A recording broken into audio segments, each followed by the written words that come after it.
오늘은 챕터 3의 25장 목표에 대해서 다루도록 하겠습니다. 그러니까 목적 말하는 거예요. 우리 단문 분석 표 쓸 때 목적에 대해서 쓰죠. 그 부분을 우타 하겐이 뭐라고 설명하고 있는지에 대해서 같이 들어보도록 하겠습니다. I'm sorry, but Mr. Tom is not here right now. Please leave a message. 자, 목표. 인간의 행동은 다른 무엇보다도 의식적으로든 무의식적으로든 원하는 바에 의해서 다스려진다. 그러니까 인간의 행동은 목적이 있다라는 얘기고요. 등장인물들의 목표들을 구체적으로 사냥하기 위해서 우타하겐은 세 카테고리로 나눈대요. 자, 근데 이거 저기 배우 수업이랑 비슷해요. 그러니까 우타하겐의 이 산연기 책이 배우 수업이랑 비슷해요. 스타니슬랍스키의 영향을 받은 거라서. 그래서 여러분들은 배우 수업을 다 읽으셨기 때문에 단위화 목표를 생각하셔도 좋습니다. 자, 첫 번째가 뭐냐면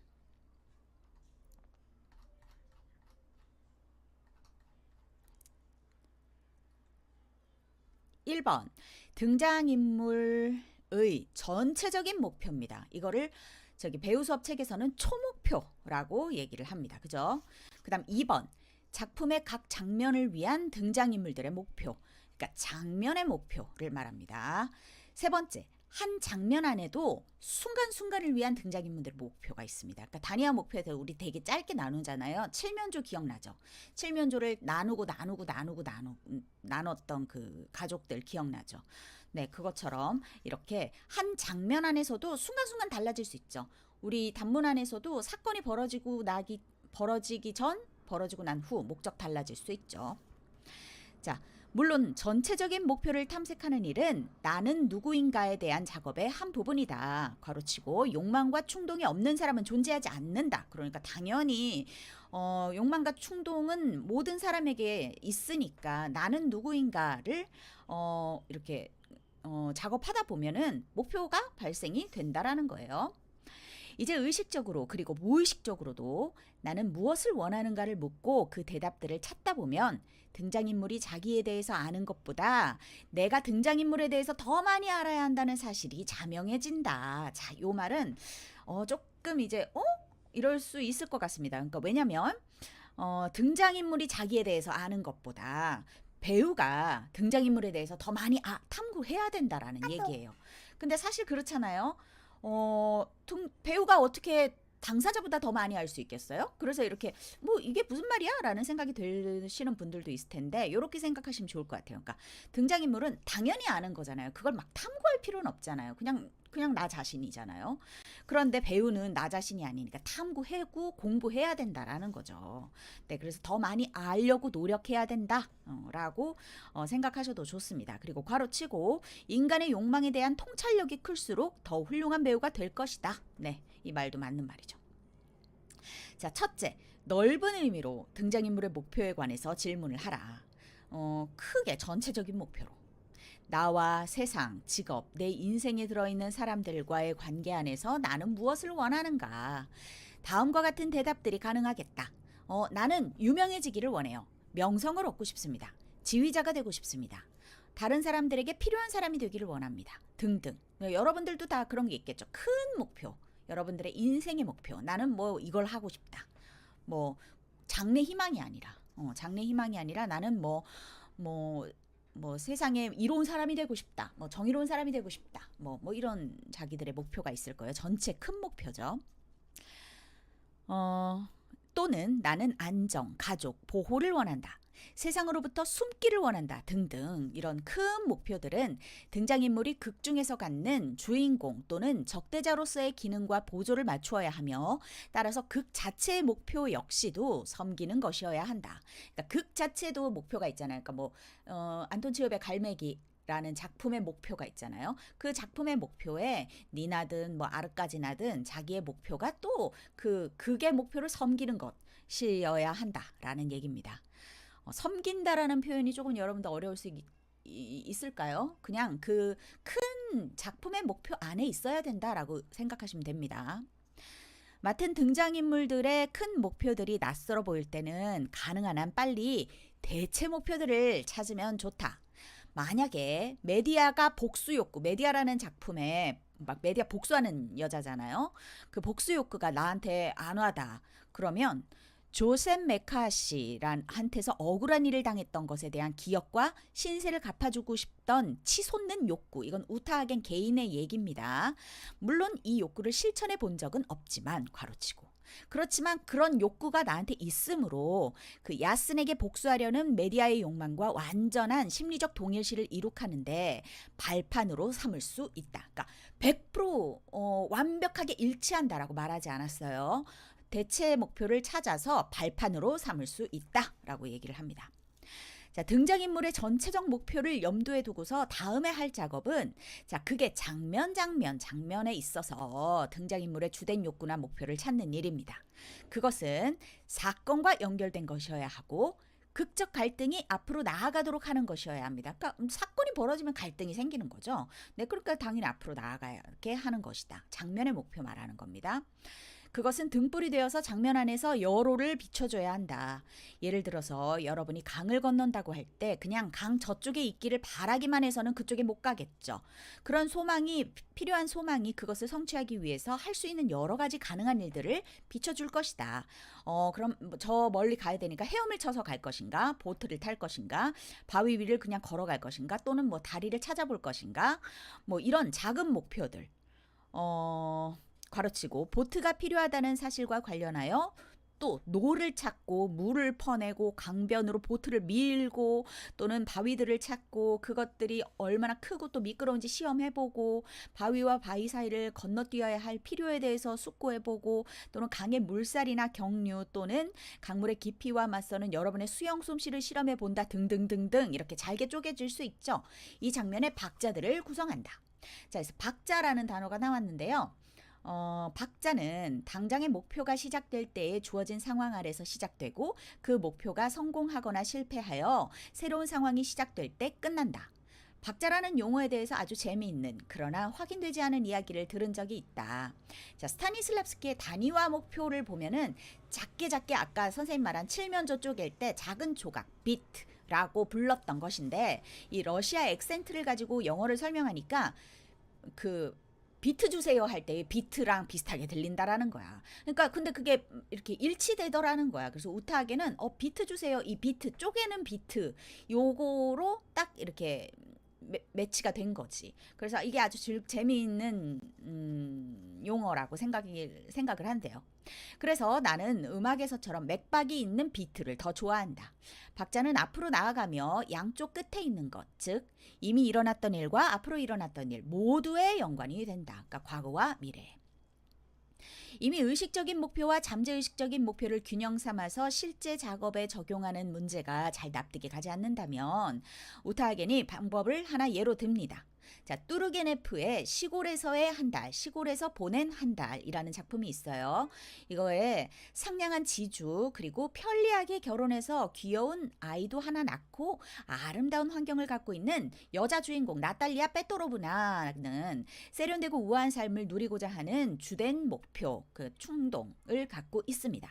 그녀는 지성적이고 관대한 여인으로서 받아들여지기를 원하고 모든 의미에서 낭만을 추구해요. 그녀의 아이한테도 아주 매력적인 젊은 가정교사가 있었는데 그녀는 자기도 의식하지 못한 채 그 가정교사를 사랑하게 돼요. 그러니까 이렇게 남편이 있는 여자예요. 근데 그 가정교사에게 빠졌어요. 그러니까 남편이 나이가 굉장히 많아요. 이렇게 저거거든요. 새엄마거든요. 그래서 이제 나이 차이가 굉장히 많이 나는데 이 젊은 가정교사에게 사랑에 빠진 내용이에요. 그녀는 자기도 의식하지 못한 채 그를 미친 듯이 사랑하게 됩니다. 그녀가 후견을 맡고 있는 17살 난 처녀 베라, 이거는 이제 남편의 친딸이에요. 남편의 친딸 베라와의 끔찍한 장면에서 나탈리아는 베라와 뚱뚱하고 늙은 부자인 이웃 남자를 짝지워 주려고 막 애를 써요. 그녀의 의식적인 목표는 베라에게 안전과 보호를 마련해 주는 거긴 해요. 그런데 잠재의식적인 목표는 뭐냐면 베라를 집 밖으로 내보내서 내가 사랑하는 가정교사랑 떼어놓는 겁니다. 왜냐하면 그녀는 베라의 젊음과 가정교사에 대한 관심을 질투하고 있기 때문에 베라도 가정교사를 좋아하거든요. 젊은 처녀의 인생을 의식적으로 파괴하려는 여자는 흉측하고 이기적으로 나타나겠죠. 그런데 그런 행위를 의식적으로 표현하지 않고 잠재의식 속에서 하는 여자는 인간적인 약점을 가진 여자일 뿐이래요. 그러니까 이거 선생님 별표 땡땡 하고 싶어요. 선생님이 굉장히 이거 단문 분석할 때 되게 중요시 여기는 거죠. 그러니까 어떻게 표현하냐면 자기죄가 있어야 된다라는 얘기도 선생님은 하고요. 나도 인간이어야 되고 상대도 인간이어야 된다라는 얘기를 여러분들한테 많이 했습니다. 그런데 이렇게 안 그러면 뭐가 되냐면 표독스럽고 나쁘고 흉측한 캐릭터가 돼. 근데 우리는 나탈리아를 그렇게 만들어서는 안 돼. 나탈리아가 그 가정교사를 사랑하는 것에 인간미를 부여해야 된다라는 거지. 그러려면 이런 나쁜 행위는 나의 의식적인 행위가 아니라 잠재의식 속에서 일어나고 있는 거야. 나는 행복하고 아름답고 우아한 여자지, 겉으로 봤을 때는요. 자, 그게 나중에 가면 나탈리아의 잠재의식적인 목표가 이게 밖으로 튀어나옵니다. 그래서 그녀가 내가 이렇게 나쁜 여자였다니 이렇게 깨닫는 시점이 있어요. 이때 그녀의 목표는 자신의 비열함을 책에서 스스로 벌주는 것이 됩니다. 자, 의식적인 목표는 보통 자기 이미지와 도덕의식과의 동일선상에서 결정이 됩니다. 그러니까 자기의 가치관, 자기 이미지, 자기가 가지고 있는 도덕성과 동일선상에 있어요. 의식적으로 우리는 거의 언제나 품행을 방정하게, 즉 고상하고 친절하게 남에 대한 배려를 갖기를 원합니다. 보통 사람들은. 우리는 때때로 잠재의식적 욕망들이 우리로 하여금 취하게 만든 수치스러운 행위들에 대해서 정당화할 수 있는 일체의 핑계들을 의식적으로 찾습니다. 그러니까 변명거리들을. 그러니까 우리가 잘못 행동할 때도 있지, 잠재의식적으로 굴어서. 그럴 때도 의식적으로 그 핑계들을, 변명거리들을 의식적으로 막 찾아내요. 누가 그랬기 때문이야. 남 탓을 한다든지 이런 것들이 다 여기에 해당이 되겠죠. 자, 첫째, 나는 잠재의식적인 욕망들에서 솟아나올 가능성이 있는 모든 행동들을 찾음으로써 그런 욕망들에 대한 작업을 공개적으로 수행한다. 즉, 베라가 하나의 거대한 자극제로서 나의 오감을 공격하도록 허용하는 한편에서 그녀를 공공연히 연적으로 다루면서 그녀를 깔보고 도전적으로 대하고 그녀에 대한 나의 우월성을 증명해 보인다. 그 결과로 일어나는 행동들을 발견한 다음에는 그것들을 묻어두고서 오로지 그녀를 보호하고 그녀의 장래를 보장받고 그녀에 대한 나의 사랑과 호의를 증명하는 등의 일에 관련 있는 행동들만 취한다. 되게 잘해주거든요. 베라를 막 다른 사람한테 시집 보내려고 하면서 되게 잘해줘요. 너를 위해서야 이 우리 아름다운 딸 뭐 이러거든요. 의식적인 목표는 항상 잠재의식에 대한 초기 작업으로부터 강력한 영향을 받는다. 따라서 나는 연기를 하는 동안 이중의 정신적 고려 사항들로 스스로에게 짐을 지우지 않아도 된다. 왜냐하면 난 의식적으로 이중적으로 지금 구른 게 아니에요. 그 나의 어떤 나쁜 행동들은 다 잠재의식 속에 있고 나의 의식은 이 아이를 위해서 이렇게 한다라고 생각하고 있는 거죠. 그러니까 내가 이중적 정신적 고려 사항을 스스로 나는 이중적이니까 이것도 생각하고 저것도 이렇게 사실 살 수는 없잖아. 그치?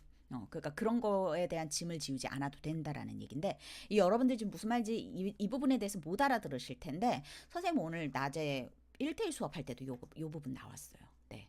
그러니까 겉으로 하는 얘기와 속으로 하는 얘기가 다른 상황일 때 이런 이중 메시지를 가지고 있는 화자들이 있습니다. 나는 또한 다른 배우들이 이 과정을 거꾸로 적용하면서 소기의 성과를 거두는 경우를 보아왔다. 그들은 잠재의식에 대한 고려사항들을 만들기 전에 행동에 이르게 하는 첫째 안내자로서의 의식적인 목표에 대한 작업을 먼저 하는 것이다.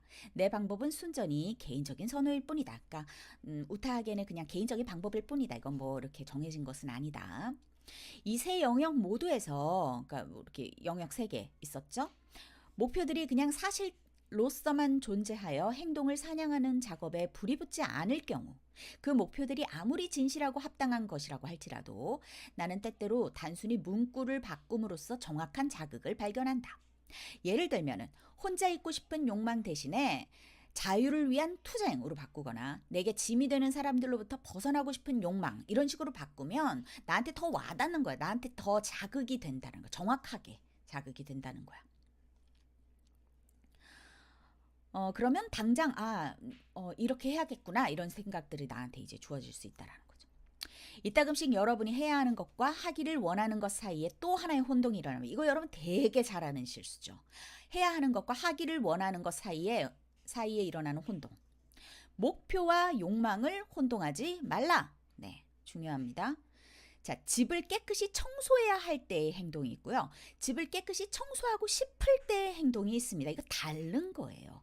언제나 소망, 욕구, 필요 등으로 여러분의 진짜 목표들을 규정하라. 해야 할 일은 하고 싶은 일에 장애가 될 수도 있다라고 하는데 이거 장애가 되는 경우가 굉장히 많습니다. 예를 들면 되게 여러분들도 이제 딱 생각이 나실 텐데 뭐 슬픈 여자예요. 하나의 슬픈 여자예요. 그럼 그 여자가 슬픈 이유가 있을 거 아니에요. 뭐 아이가 죽어서 슬퍼요. 그럼 아이를 애도하는 그 장면인 거죠. 아이가 떠나서 너무나 고통스러운 거죠. 그러면 아이가 다시 돌아왔으면 뭐 이런 목표들을 가지고 있을 텐데 다르게 해석이 되면서 나는 슬픈 연기를 잘하겠다. 뭐 이런 식으로 잘못되는 거. 이게 목표와 욕망을 혼동하는 경우입니다. 등장인물을 구축하는 데 있어서 목표들은 기본 구조의 강력한 부분이다. 이 목표들이 행동에 대한 작업에 견고한 기반을 제공할 수 있으려면 그것들을 찾되 강력하고 개인적인 동일시 작업과 병행해서 찾아야 한다. 네. 그래서 동일시 작업이라는 단어가 또 나왔습니다. 자, 이거 ify 한다라는 얘기죠. 자, 이거에 대해서 뒷부분에 또 설명을 합니다. 목표에 대한 얘기를 요약하기 위해서 쇼의 세인트 존을 예로 들겠다. 자, 쇼니까 아마 버나드 쇼일 것 같아요. 작품의 목표는 쇼가 서원에서 분명히 밝히고 있듯이 건장하고 의지가 강한 농부에 대한 인간적인 사실들을 포착함으로써 가늘고 촉촉한 눈의 거룩한 처녀에 대한 감상적이고 낭만적인 전설을 파괴하자라는 어떤 서문에 그런 내용이 쓰여 있나 봐요. 그녀는 뜨거운 믿음과 타고난 지혜와 거대한 정의감과 자기의식을 통해서 프랑스를 위성국가에서 독립국가로 변모시켰으며 세인트 존, 이게 저거죠.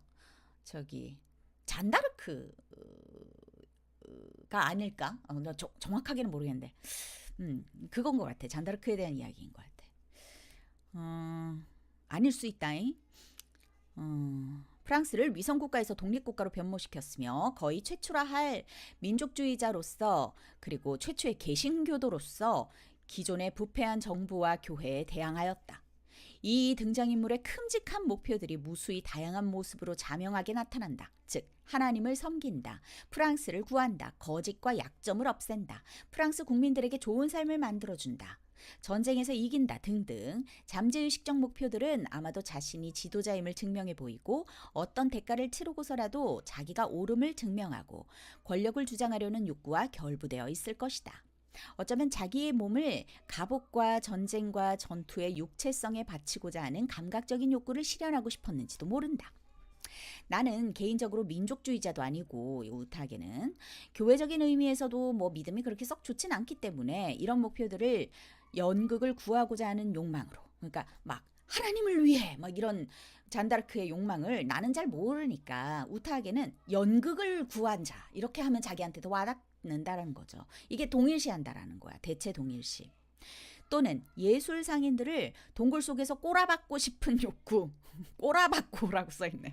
꼬라박고 싶은 욕구 등으로 번역하는 것이 나을 거다. 내가 존경하는 동료 프리츠 위버를 황태자로 놓고 그에게 순수 연극에서의 왕좌를 친히 떠맡아야 한다는 궁극적인 책임의식을 고취시키겠다. 내 친구 일라이 월락을 뒤노아 대신에 강 건너 전투에 보낼 것이며 연극계의 고리덕 대금업자와 우리의 권리를 찬탈한 부동산 소유자들과 싸우게 할 것이다. 하나님 대신에 예수를 섬긴다라는 강력한 목표를 찾을 것이다. 네, 이렇게 해서 자신의 동일시, 개인적인 동일시 작업과 병행해야 된다라는 얘기예요.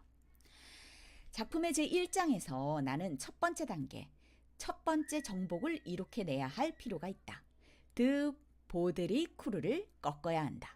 그로 하여금 내게 말들과 황태자가 있는 궁전까지 나를 경호할 호위병들을 제공하도록 만들어야 한다. 목표들을 더욱 세분하면 나는 우선 막스 안으로 들어가서 드 보드리 쿠르를 대면한 이거 지금 세인트 존에 대한 얘기입니다. 그를 못살게 굴어서 양보를 얻어내야 한다. 1장에서는. 그리고 제2장에서는 황태자에게 자기의 권리를 주장해야 한다는 것과 내게 군대를 붙여줘야 함을 설득해야 한다. 목표를 세분하자면 내가 황태자의 궁정에 도착해서 우선 그를 찾아내야 하고 가로치고 죄다 황태자인 양 꾸미고 있는 조신들 가운데 누가 진짜 그인가? 괄호 닫고. 다음에는 그를 혼자 접견할 수 있어야 하며, 다음에는 하나의 인격체로서 그를 발견해야 한다 등등 이런 목표들이 있어요. 거기에 나의 동일시 대체를 찾아야 된다는 거죠. 행동들에 대한 작업을 시작하기에 앞서 아직도 내 앞에는 커다란 또 하나의 일이 남아있다. 무엇이 장애물인가? 무엇이 내가 원하는 것의 앞을 막고 있는가? 네, 이렇게 끝났습니다. 그래서 우리는 목표를 향해 달려가고 있어요. 화자는 목표를 향해 달려갑니다. 근데 그 목표가 이루어지지 않죠. 그러니까 초목표는 뭐 이루어질지 몰라도 작은 자잘한 목표들은 계속 갈등 상황에 부딪히잖아요. 그게 뭐예요? 사건이잖아요. 그 장애물들이 계속 부딪힌다라는 거예요. 그 장애물들은 그럼 어떻게 해야 하느냐에 대해서 다음 26장에서 설명하고 있습니다.